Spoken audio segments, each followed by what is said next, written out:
रतन टाटा एक ऐसा नाम जो एम्बिशन और इंटेग्रिटी का दूसरा नाम है। उनकी कहानी सिर्फ एक बिजनेस की नहीं बल्कि एक विजन की है। उनका हमेशा से एक ही सपना था, इंडिया का ऑटोमोटिव इंडस्ट्री बनाना, एक ऐसी इंडस्ट्री जो ग्लोबल स्टैंडर्ड्स को मैच करे और इंडिया को एक नई पहचान दे। उनका विजन था एक ऐसी कार बनाना जो हर एक इंडियन के लिए हो, एक ऐसी कार जो अफोर्डेबल हो, रिलायबल हो और पूरी तरह से इंडिया में बनी। और ये सपना शेप लिया टाटा इंडिका के रूप में। टाटा इंडिका सिर्फ एक कार नहीं थी, ये एक सिंबल थी सेल्फ रिलायंस और इनोवेशन की। 1998 में लॉन्च हुई ये इंडिया की पहली इंडिजिनसली डिजाइंड कार थी। इसने पूरे देश में एक नई उम्मीद जगाई। टाटा मोटर्स ने उनकी लीडरशिप में अपना तन मन धन इस प्रोजेक्ट में लगा दिया था। हर इंजीनियर, हर वर्कर ने इस ड्रीम को अपना समझा।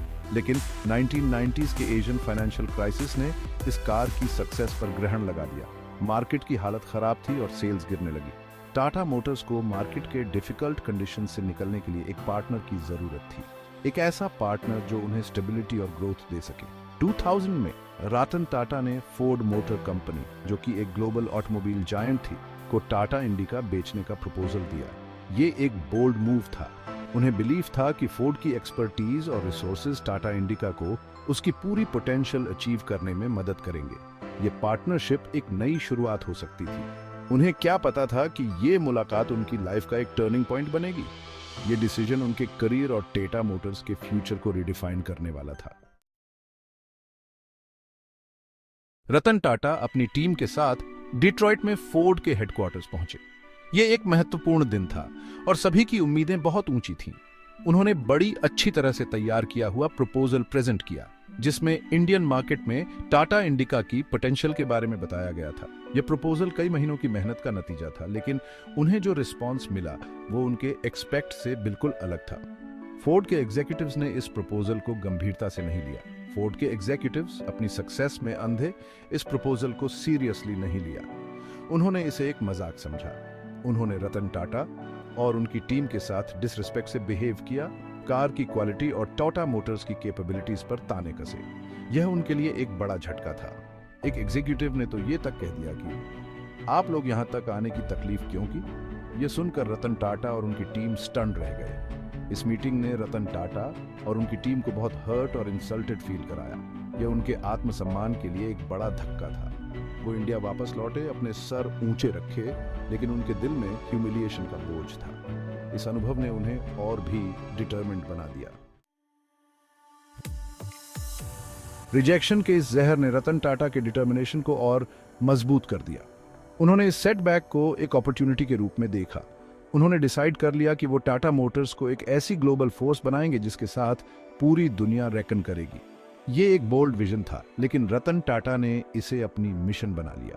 उन्होंने अपनी टीम को इनकरेज किया, उन्हें इंस्पायर्ड किया कि वो अपने गोल्स को अचीव कर सकते हैं।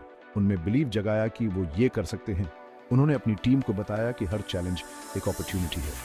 टाटा मोटर्स ने अपनी एफर्ट्स डबल कर दी, अपनी स्ट्रेटजीज को रिफाइन किया और अपने प्रोसेसेस को स्ट्रीमलाइन किया। अपनी कार्स की क्वालिटी और डिजाइन इंप्रूव करने पर फोकस किया। उन्होंने अपने प्रोडक्ट्स को ग्लोबल स्टैंडर्ड्स के अनुसार बनाया।